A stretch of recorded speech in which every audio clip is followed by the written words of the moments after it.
on Spreaker. And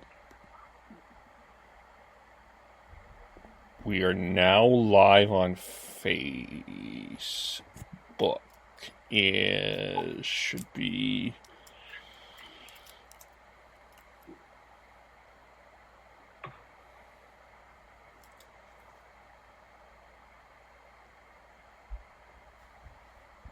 Yeah, we are live on Facebook as well, and I am...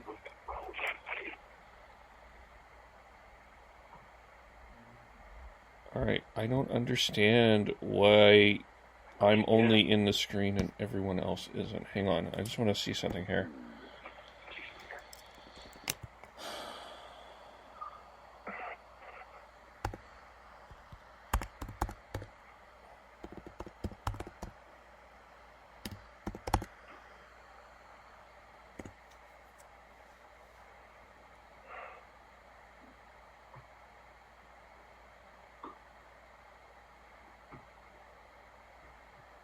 Hello everyone, we're about to get started. I just want to check something technically here. Oh, we're not. Hey, I got that. Okay. Just give me 1 second here, Kevin. I'll tweet out the... Okay. All right. I will, little inside baseball. It's a little weird because I'm not sure I'm seeing you guys on the actual screen right now, but I did do the sharing screen.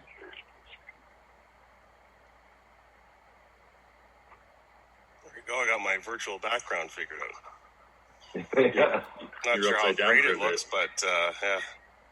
It's weird because my virtual background is not showing on Facebook at all. Oh.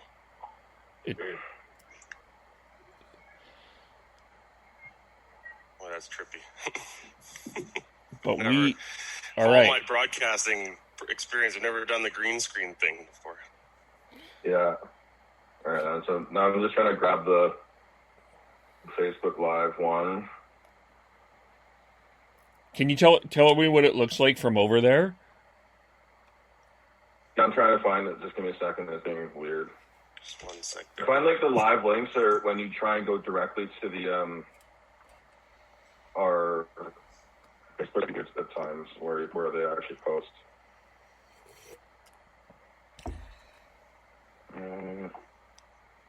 Come on, where are we?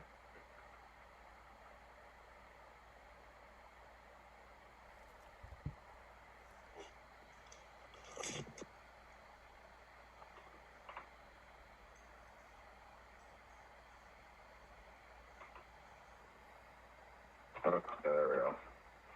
For some reason.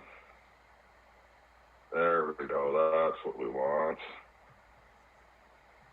And yeah, it might be just a combination going from Zoom to allow to do the back. I don't know why, but all right.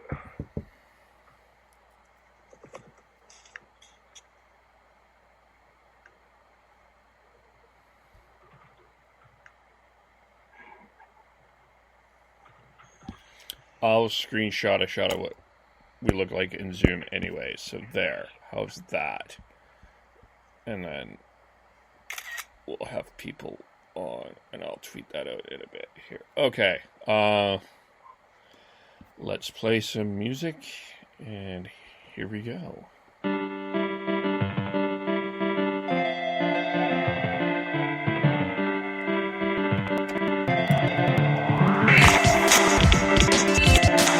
Good morning. We may look and probably feel like Chris Hanev, but we are live on Facebook and we are live on Spreaker for Canucks of the Hockey Podcast, as we will be recapping or debriefing or greeting last night's Minnesota Wild 2-0 shutout victory over the Vancouver Canucks. Something. Again, I forget about the empty goal. My name is Kevin. Of course, you can like us on Facebook Podcast, follow us on Twitter, podcast_hockey.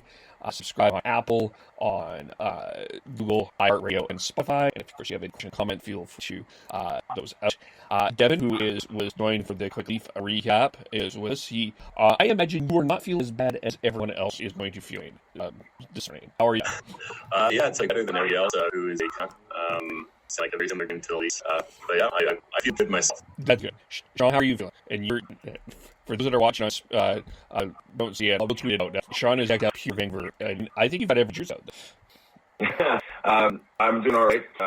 Yeah, it was a bit of a marathon for myself and Heidi. We were Wednesday or two, so we didn't get to see too much of hockey, but was able to get to watch the Canucks game, and it was a little frustrating. So hopefully that's just a blip on the radar.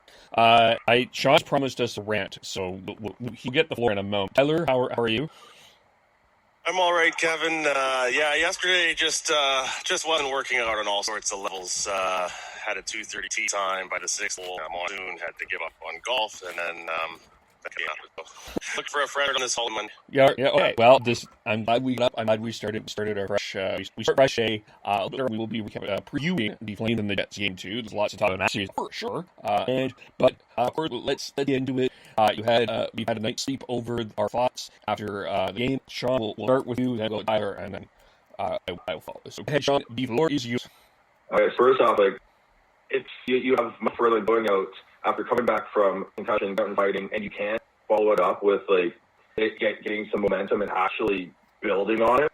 That's unacceptable for us really to actually step up in that game, because the way you have someone like that who puts it all on the line, like Michael Flynn does, and you don't follow up, I'm sorry, that's inexcusable. And you need to find a way to battle through the dead puck Minnesota Wild, because that's what they are. They're the dead puck Minnesota Wild. They are playing like it's 2003, and they're being coached by Jacques Lemaire again. Step up, come on, let's go. It's playoff time. This isn't a time where you can get into it 2 games in when you're down 2-0. They need to step up next game. That being said, you know who else needs to step up is the freaking refs. I'm sorry. The officiating in that game was so ridiculous. They let so much stuff go on the cross checks, hooks, everything, which allowed the Wild to be the dead puck Wild. And then somehow here's a hissy fit, gets a penalty. I'm sorry. That's unacceptable as well. But that being said, it's on the Canucks to step up. They need to battle through this and battle through whether they're playing against the Wild or whatever other team. They need to step up and battle through this. That's what they need to learn how to do at this point. And if they can't, they're going to be out quick. Dead puck is really the phrase there, Kev. I have a lot of concern as to whether the Canucks are going to be able to solve that in the rest of this series in time. The Ferland thing, it was, initially when you see the fight, that's exciting. It's like, okay, the Canucks are going to have a lot of jump, and then get, I thought the Canucks way, for what Ferland doing, but is the rest of the team going to be able to sort of fall suit? I don't know. I have some playoff jitters from a few guys to start the game. Once the open, every single hour really looked it down there, got them to the intermission down and nothing. So they did seem that bad overall once they got the first intermission. They just never seemed to generate any great scoring chances against a very structured and Minnesota Wild team. And then by the third period, come on, Canucks, you're not going to get anywhere if you can't make short passes tape to tape. It was really frustrating watching that. On the topic of the reffing, I didn't feel it was very consistent, but then again, is it ever great in the playoffs? I don't know if this is worse than any other game we've seen. It's certainly not the worst. In regards to Pearson, I would want to comment on that one. There's nowhere else for the referee to looking at the time than to see player going towards goalie. So if you're Pearson and you do anything that draws the referee's attention, you know you're going to get a penalty. It's just Steelhawk did embellish it. I just don't feel it's very smart on Pearson's side of it to take the chance there. And watching it in live time, it actually looked dramatic. It looked like it took a pretty big action. It's in the slow motion replay where it doesn't look like much of a flash at all, and it looks like more than the but the other, it's a chance you're taking with the referee. He has nothing else to watch but that. So, most people should understand the way the NHL is refereed now. That's going to become 99 times over. Let's start with Ferland, because Gavin was asked about the the fight. He was asked if this was for the team or it was for himself, and Travis Green's answer was, you have to ask him, but he felt it was probably a little bit both. From Twitter, there was a lot of people on Twitter that were not happy that Ferland did this. It was felt like for a guy that's been for so long, he didn't understand didn't think it was the smartest thing to do. Right? That's kind of maybe new school thinking there. So we're okay at Ferland. If he felt like there was issues with previous concussion he had the belt, I have no issues with it. People who have issues with it, we're going to have issues with no matter what he did, I think. He goes out and throws a couple big checks, what was his head? Like, at this point, he needs to play the way he needs to play. And the way he was successful beforehand, and that's physical, and that's mean, and that's in your face. And he can't do that, and he can't play at the NHL level. So if he can't play that way and can't go out and fight, then he just needs to retire. So expecting him to change his game at this point in his career does not something that's reasonable in my opinion. But I like it. I want to see that from him. I want to see him push the limit and get $5,000 fine for taking out the stupid Minnesota Wild belt that he could hold his stick while running in the play. Come on, I'm okay with that. That's what I signed him to play that style. Yeah, I believe it. I mean, you're going to have him. You want to have him playing his game. You know, and 100% you want to have him of Ferland otherwise he's out there. So no issues with that. With the playoffs, man, I get the concern about his concussion history and all that, but there's a room for less than 100% test from everybody out there. Devin, what do you think? I loved it. Watching him in Calgary, game in Kentucky, that if he wasn't doing those things, he wasn't playing he wasn't his game. So it is the playoffs and be rough and tumble, and good on him for stepping up. Even though there was potential, that he could get a concussion.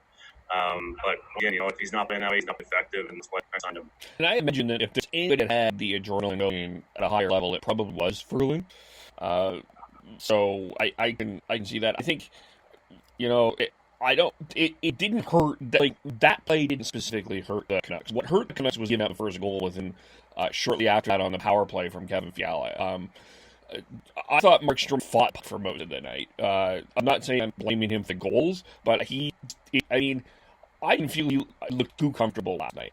And to be fair to him, he has played since February, so I think that's understandable. He certainly was fighting it for sure. I don't know. I'm going to disagree with that one, Kevin. I mean, considering how the long layoff was in prior to the pause, the chance that I could ask for much more to Mark. Not saying when I say he fought in. He made some incredible save after that Fiala goal that kept him in the game, but it didn't feel like Markstrom was fully. It felt like I was thinking about I think it felt like first game of the regular season for him. Like in terms of he was still trying to shake off some rust, which it's understandable you haven't played in in a really long time. I'm not saying it was terrible, but I thought he had to battle to get to where he was. He battled at the beginning, but I felt that second, after the goal, he found a way to get comfortable and started making the big save that we saw from the regular season when he was on. I think he was fine after that. The first goal snuck through, and then the other goal was just it was a goal screen. He was making great saves. I'm whatever. I don't know how much we asked about him, and I think saying that he was battling more of a pick than anything else. Yeah, he had no help from Medler there on the one goal that Sean refers to, and the two goals where he was in the net were power play goals, and then they're on top. Yeah, he wasn't the reason he's not the primary reason they lost. I'll get to Ferland at the point with Ferland in a second. I want to get to Patrick. I think certainly not one, if not one. I thought probably top two terms after last night. He took a beating. He absolutely took a beating. There's no question about that. But when he was on the ice, he was the most effective Canucks forward, and he was trying to make plays happen. I don't know. I did not mind P.D. Petson's game last night. It's learning how to play in the playoffs, and the fact that it's apparent that they're calling some stuff, but they're still letting go the muggings that happen in the playoffs. We're on the version 2.5 of the rule book right now. We haven't reached version 2 yet. That's full playoffs, but we're at 2.5 where you just don't. You have to fight through it, unfortunately, because the NHL and the refs don't want to give the skilled players space. And it's odd to me, on Saturday, the games were very tightly called, and then Sunday, despite nobody playing their second game yet, it suddenly we can let them play again. Like last night, it was more around what I was expecting for the qualifying round. It was very to play. And then when they do make some calls, you're kind of puzzled as to what the standard is. That's sort of what I expect from policing playoff hockey, but it wasn't like Saturday. So, gotta get things figured out in a hurry here. Let's get standard in place and stick with it. I thought Saturday's games, were a good tone set, but then that all disappeared yesterday. Okay. All right, Because it's like my still 18, I guess, and that's the issue. I think we need to. I will accept that real quick. That's what gets when teams don't know what it is, and then go Asian said they can do it wrong. Devin, did you have a comment on that? Yeah, it's a little bit inconsistent. Each series has its own tone right now, and I think that's the other thing. Trying to find the common ground there is going to be hard I think across the board. But it's unfortunate that they're changing calls still being called, and they're just trying to do the best they can. So it's unfortunate happening to one of our favorite teams, but the refs do it. Like Sean said, boys could be in the dressing room. They need to find a common ground and push through it, because even if it doesn't change, then you're going to blame this entire series on the refs. No, you're not. It becomes in the dressing room. Oh, I mean, you can't even blame the one game on the referees. I mean, you're not going to get anywhere without generating chances of any pressure on the other team, and the Canucks couldn't do that. So, yeah, they only generated one power play, but, why they have 8 or 9 guys on the ice during delayed penalty in the third when they had their power play? And that's not their fault. It's just wake up Canucks, So, I mean, it comes back to making your own luck, and I don't think the Canucks did any of that last night. Yeah, that's why I want to rant a little bit because that's rational fan stuff. That's the way I am. But honestly, you look if you go to the actual stat check and you look at the heat maps for the game, there's nothing in front of the net. Yeah. Nothing. The Canucks there's nothing in high dangerous opportunities. Yeah, all from the easy still. Yeah. And Salek is such an he overcommits every save. All you can do is get in there, force him to go overcommit, make a pass. You've got a wide open net. Find a way. They have to. Well, I mean, there was a few times, Sean, where they tried the pass option to move inside deciding the Wild to book up the play, and everybody's screaming, at least my house, they're screaming at TV to shoot the puck. So, it's almost a lot, but I think more so it's just that tight defense in Wild. Mm-hmm. So I will do want to give this Wild credit here, because and I understand that we're all wearing our gear, and we're all looking at this from that fan perspective, but I thought, if you just sit back from an objective point of view, Minnesota Wild are outstanding. They won every battle. They got the lead, or at least allowed to play the game. Kevin Fiala was dominant last night. Jared Spurgeon, which Eva said was a underrated player in the National Hockey League, made a legitimate argument, actually, with 3 points and 4 block shots. Their best players were outstanding. They played the game that they wanted to play, and quite frankly, I think they pushed the Canucks around a lot last night. I think, to me, I think I was really impressed with. I mean, are they boring? Sure, but they're not really caring about the Canucks or even the Wild fan base, how boring they are. They are here to play. They actually reminded me a little bit of the old school Anaheim Ducks. Chippy, kind of playing as Brian Burke used, which some people will take, crossing that line kind of thing. They sort of remind me a little bit of that. Well, yeah, and when you're allowed to do that, and not have any comeuppance, whether it's on the Canucks or actually having penalties called against them, you're going to be able to play that game. Either the Canucks can actually step up and start doing that as well, and start dictating the play, or the rest of the commission actually start calling it like they normally call it in regular season. This has always been my issue with it. Is the standard it changes. I don't like it. I want one standard from October through till whenever. Yeah.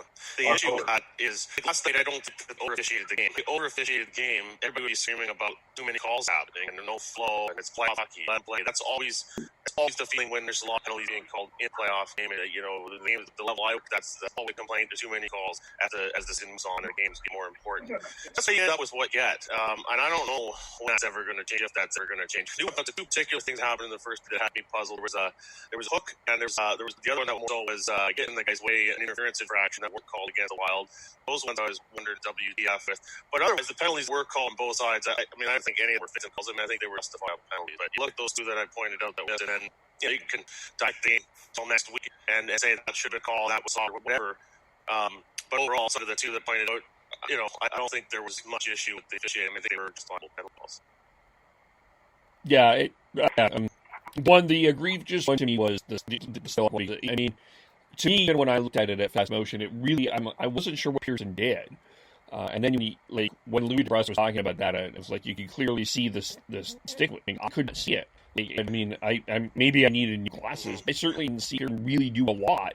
It really looked like Alex Stalock made that a lot worse than what it was. Again, back to what I said earlier, players probably don't think this way, but the referee's in the corner.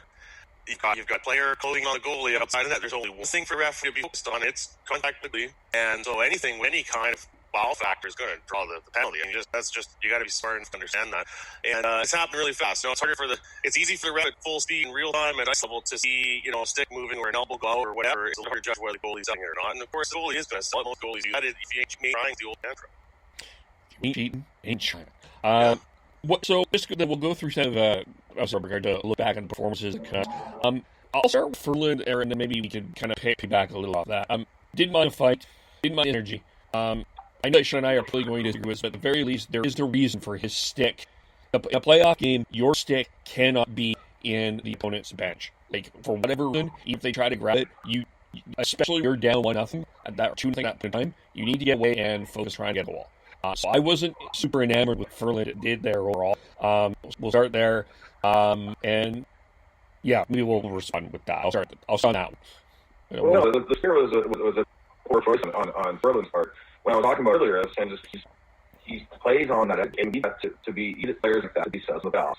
You want to find a way to not have them cross over the line too much, but and he did, unfortunately. He's getting fined for it. He got a penalty for it. If not the right player make. What I was trying to say was that you need those players. You need pass. You need people who can get into the other team's face and drop penalties from piss them off so much. Yeah. So if he's playing on that edge, that's fine. Don't cost your team. We talk about officiating. I mean, on the Berlin incident bench, I mean, frankly, he probably got a double penalty for that one. There should have been a minor for whoever it was on the Wild bench that retaliated. I don't think the referees got a complete view of what happened there. I think there's a bit of guesswork going on when they went with the coincidentals. That was the Sutherland who ruled on that. Ferland just got away with a fine. A lot of people on there last night calling for a suspension. It is typical of the NHL to discipline those fines. So then, of course, that leads to the question: does Ferland stay in the lineup for Game 2?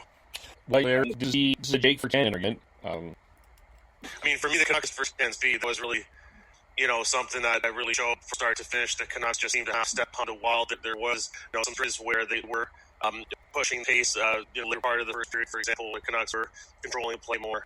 But if you get some more speed in the line to try and bust that from the Wild, that's the way to go. It's just who comes up. For me, my choice would be Brandon Sutter, but I'm sure there's a lot of data on that. Choice as well. I don't use my throw now. I said it multiple times on that. You need players like that. And then you need that tenacity. You need truculence. Yeah, and for 10 brings that, but he's young legs as well. Makes him back into the third line, bumps him onto the war line or something like that. Yeah, I'd like to see him come back in and have the speed.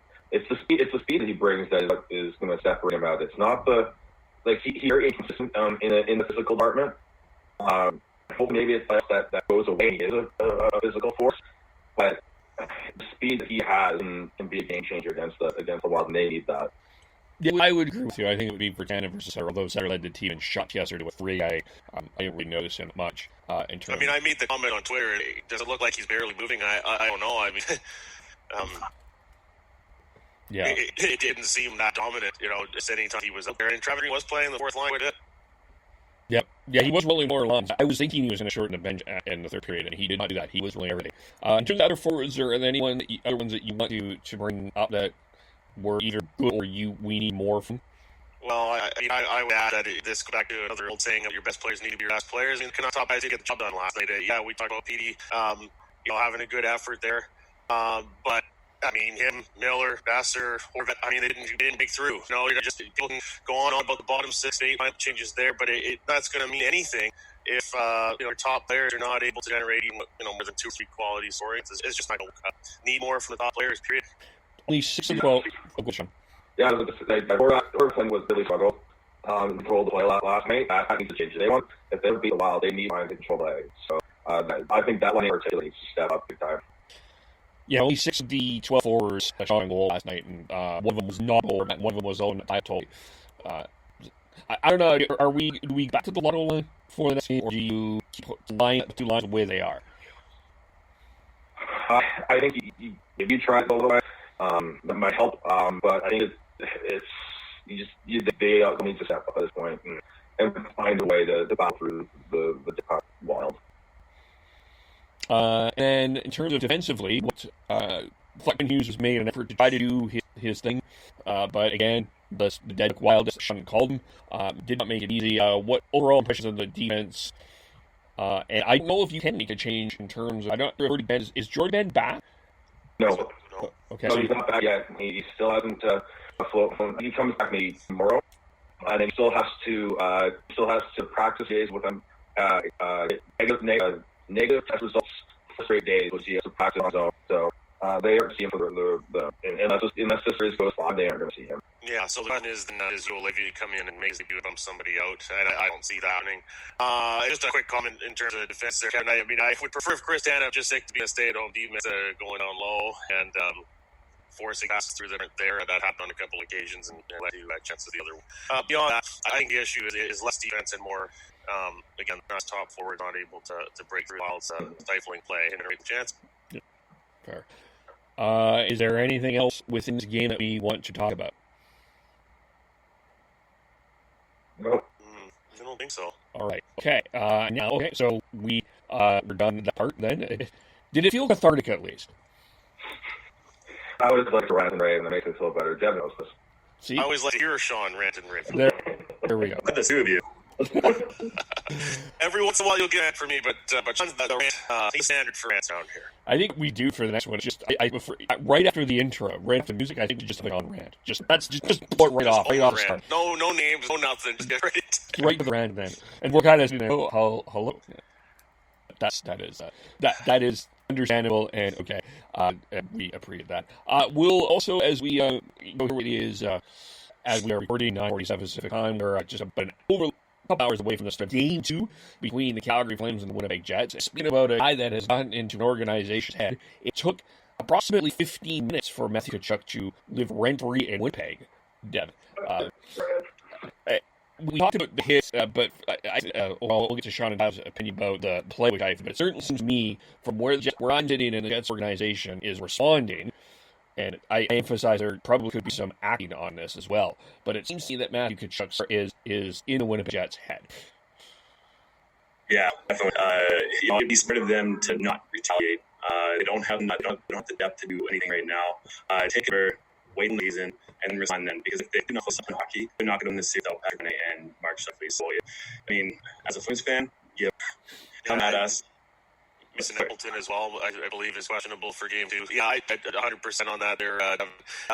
Look, the whole debate around what happened with Tkachuk comes down to one thing. If it weren't Tkachuk, we wouldn't even talk about it. But because it's Matthew Tkachuk, and I got all this discussion about it.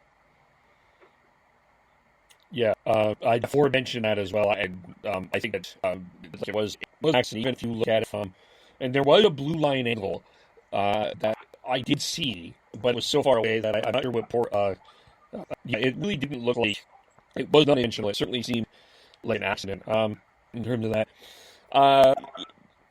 But overall, I guess I don't suspect any lineup change for the Flames. But I do think, Devin, a couple of adjustments that I hope are made as a better 5-on-5 like today. Especially in the third period, it was their penalty killing that kind of carried them through the third period and were more dominant and more aggressive penalty killing-wise than they were 5-on-5. I thought. Heidi has joined us as well. Hello, Heidi. Hello. I've been here with you. I've done with plays now. I saw you. By the way, I'll be there. They do out there. Once again, home and help me do that. You can't have, if they are our best players going 4-5-5, we're not going to, or it'll be very tough.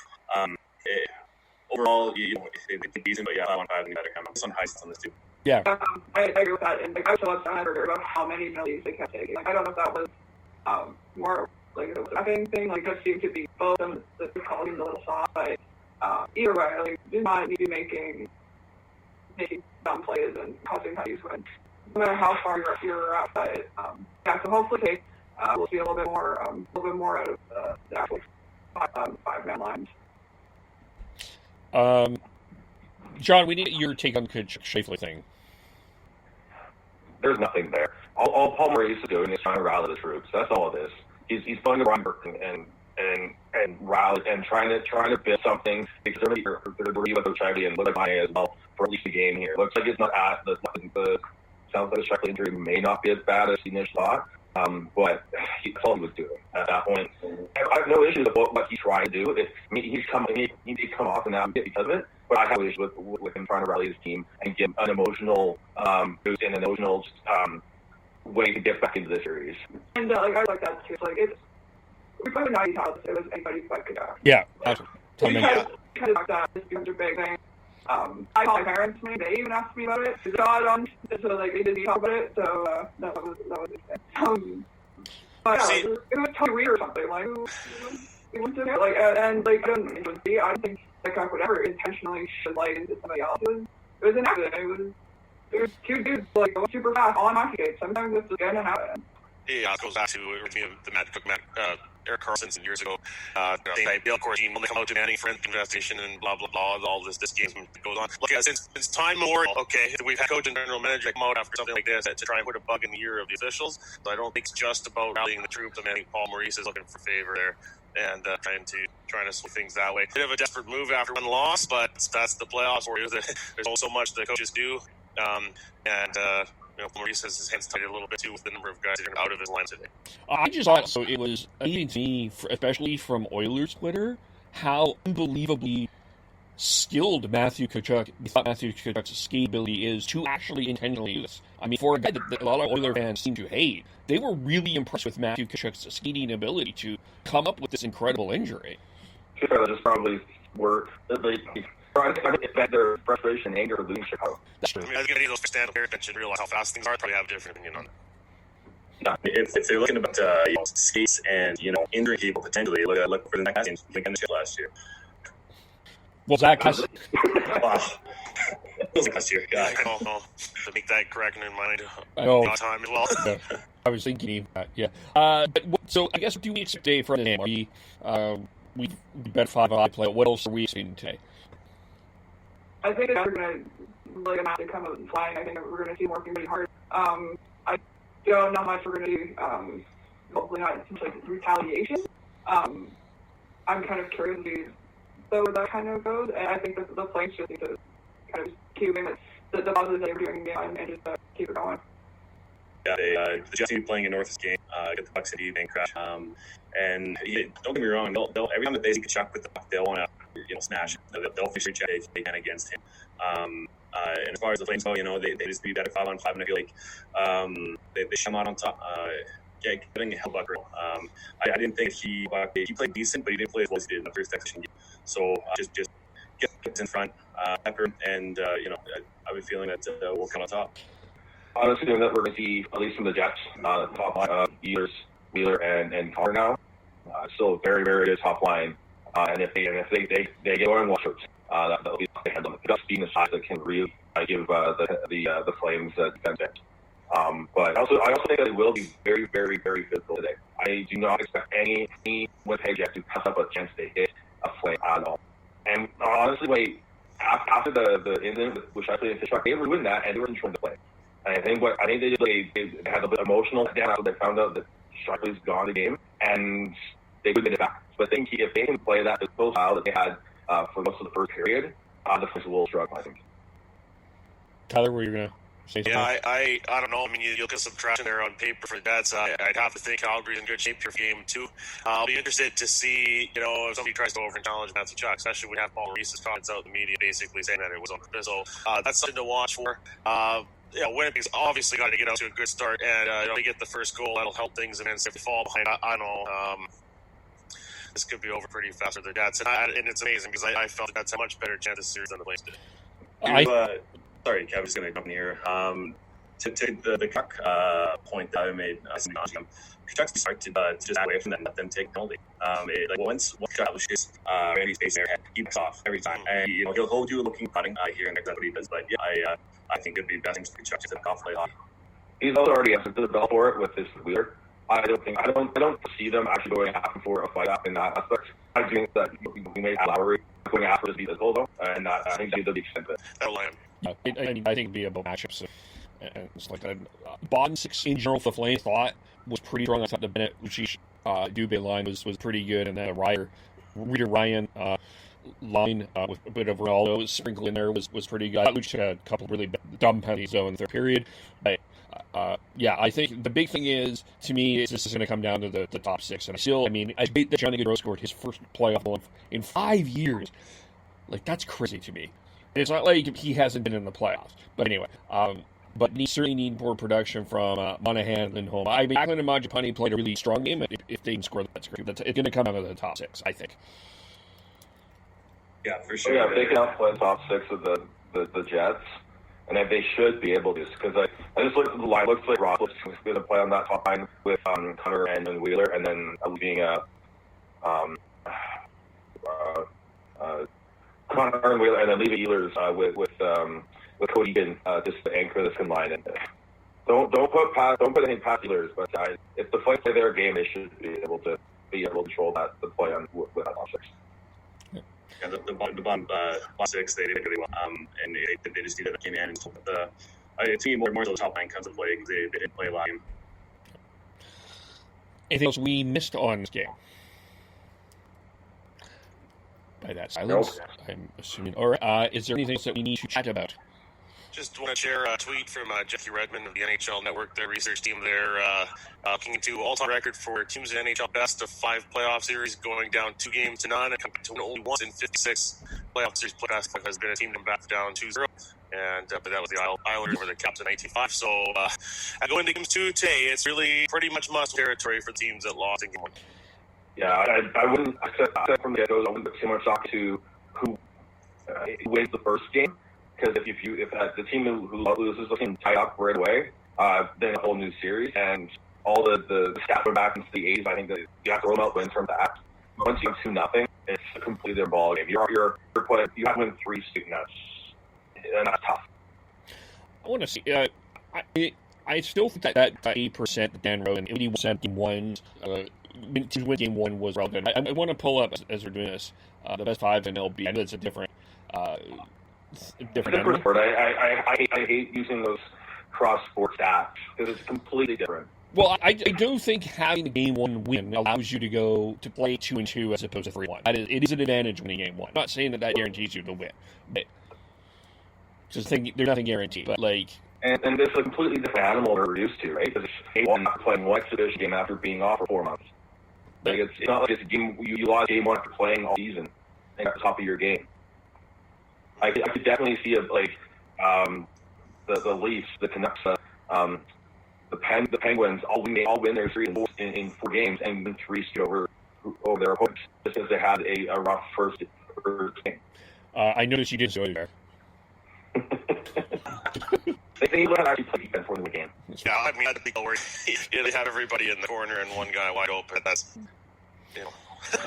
I mean, that's that novice level stuff there. I don't know why that's changed, but that's a topic for another time. Yeah.